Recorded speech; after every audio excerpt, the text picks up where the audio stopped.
께서 보좌에 앉으신 이의 오른손에서 두루마리를 받으셨습니다. 그때에 보좌에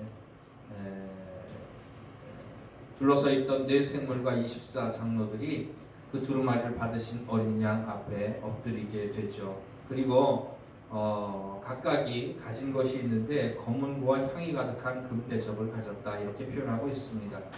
검은 고는 찬양을 의미하죠.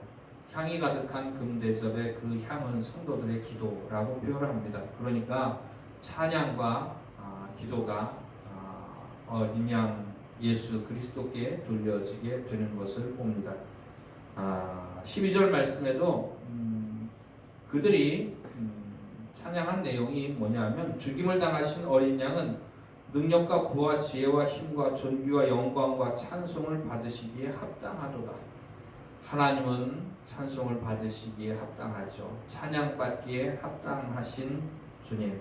복음성가에도 그렇게 고백을 합니다만은 우리는 하나님이 찬양을 받으시기에 합당하다고 하는 사실을 알아요. 그런데 중요한 건 뭐냐면 그 찬양을 받으시기에 합당하신 하나님 앞에, 예수님 앞에 과연 그 찬양을 드리는 우리는 찬양을 드리기에 합당한가 하는 것입니다. 그리스도께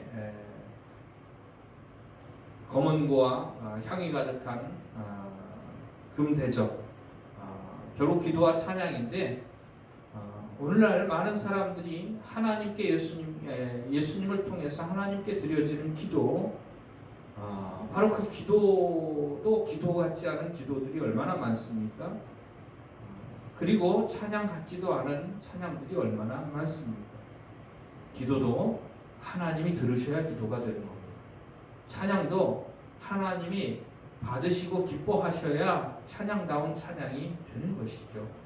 기도라고 다 받는 것이 아닙니다. 찬양이라고 하나님께 다 듣는 것도 아니고, 하나님이 다 들으시는 것도 아니고, 하나님이 영광을 받으시는 것도 아니라고 하는 것입니다. 9절 말씀에 보면 그들이 새 노래를 불러 이르되, 이런 표현이 나옵니다. 이 새 노래라고 하는 것을 어떤 사람들이 예전에 그렇게 얘기한 것을 보게 됩니다.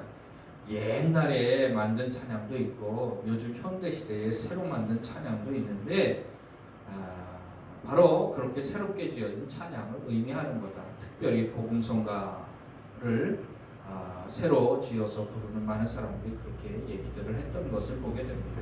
그런데 여기에서의 새 노래는 그런 새 노래가 아닙니다. 예전에 만들어지고 불리워진 노래는 옛 노래고, 요즘 최신에 만들어지고 작곡되고 작사되고 불리워지는 노래는 새 노래고, 그런 노래가 아니죠. 여기서 새 노래라고 하는 표현은 뭐냐면 새로운 심령으로 부르는 노래라고 하는 것입니다. 하나님께서 에스겔 선지자를 통해서 약속해 주신 말씀이 있습니다. 에스겔 36장 24절 이하의 말씀에 보면은 내가 너희를 열국 중에서 취하여 내고 열국 중에서 모아 데리고 고토에 들어가서 맑은 물로 너희에게 뿌려서 너희로 정결케 하되, 곧 너희 모든 더러운 것에서와 모든 우상을 섬김에서 너희를 정결케 할 것이며, 또 새 영을 너희 속에 두고 새 마음을 너희에게 주되 너희 육신에서 굳은 마음을 제하고 부드러운 마음을 줄 것이며, 또 내 신을 너희 속에 두어 너희로 내 율례를 행하게 하리니 너희가 내 규례를 지켜 행할지라. 에스겔 선지자가 미래의 어느 한 날을 가리켜서 하나님께서 그렇게 역사하실 날이 있다, 하나님의 백성에게 그렇게 역사하실 날이 있다고 말합니다. 새 영을 너희에게 주고 새 신을 너희에게 주고 너희 마음에 새 마음을 주어서 너희로 하나님을 섬기게 할 것이다. 맑은 물로 너희에게 뿌려서 너희 육체를 정결케 하고, 그러니까 육체와 마음을 정결케 하는 것, 겉사람과 속사람을 다 정결케 하는 것, 바로 그런 날이 있을 것이다 라고 말합니다. 그 날이 언제입니까? 바로 예수님께서 약속하신 오순절 마가의 다락방에 성령이 임하시는 그 날입니다. 거룩한 영, 바로 그 영이 우리의 심령 가운데 들어올 때에 우리의 심령이 새로워지는 거예요. 우리의 심령이 새로워짐으로 말미암아 하나님의 선하시고 온전하시고 기뻐하신 뜻이 무엇인지 분별하게 되고 그 뜻을 성령의 인도하심을 따라 행하게 되는 역사, 바로 그게 무엇이냐면 예수 믿고 구원받는 역사입니다. 예수 믿고 칭의 중생하는 역사라고 하는 것입니다. 바로 그런 사람만 부를 수 있는 노래가 새 노래라고 하는 것입니다. 하나님 앞에 찬양을 드릴 때에 하나님이 진정으로 받으시는 찬양은 뭐냐 하면 하나님의 은혜로 말미암아 값없이 구원받은 그 감격과 기쁨을 가지고 부르는 그 찬양을 하나님께서 기뻐하신다고 하는 거죠. 기도도 마찬가지입니다. 그렇게 구원받은 사람이 하나님 앞에 기도할 때에 하나님의 뜻대로 구할 때 하나님께서 그 기도를 기쁘게 받으신다고 하는 겁니다. 예수님께서 바리새인들 또 다른 유대인들 지금까지 잘못 구해왔던 기도들을 책망을 하죠. 그러면서 이방인들이나 하는 기도를 이스라엘 사람이랍시고 살면서 했던 것들을 예수님께서 책망을 하십니다.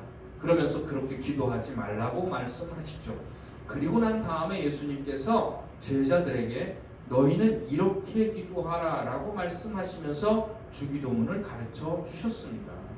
그러니까 기도도 그냥 무조건 하고 싶은 대로 해야 되는 것이 아니라 이렇게 해야만 하는 거고 그렇게 해야만 하나님께서 기쁘게 들으신다고 하는 것입니다. 제가 주기도문의 내용에 대해서 한 2번 정도 여러분들에게 설교를 했습니다만은 주기도문의 내용은 그거예요. 내가 원하는 것을 하나님께 구하는 것이 기도가 아니다. 하나님이 우리에게 주시려고 예비하신 것을 구하는 것이 기도다라고 하는 것입니다. 근데 우리의 기도는 어떻습니까? 내가 이것 필요하고 저것 필요하고 필요한 목록을 다 적어요. 그리고 난 다음에 이것도 저것도 다 필요합니다. 나를 위해서 하나님께 구하는 거죠. 그걸 얻으면 누가 기뻐요? 내가 기쁩니다. 나의 기쁨을 위하여 기도를 이용하고 하나님을 이용하는 거야. 그게 아니라 정말로 하나님이 원하시는 기도는 하나님의 뜻대로 하는 기도입니다. 예수님께서 기도의 모범을 우리가 보여주셨다고 늘 설교하고 늘 듣는 게 겟세마네 동산의 기도가 아닙니까? 할 수만 있거든 이 잔을 내게서 지나가게 하옵소서. 그건 내 뜻이에요. 지나가는 게 내 뜻이에요. 이 잔을 안 받는 게 내 뜻이에요. 십자가를 피하는 게 내 뜻이에요. 그런데 그러나 나의 원대로 마옵시고 아버지의 원대로 하옵소서. 내 뜻대로 마옵시고 아버지의 뜻대로 하옵소서. 하나님의 뜻대로 구하는 것이 기도라고 하는 것입니다.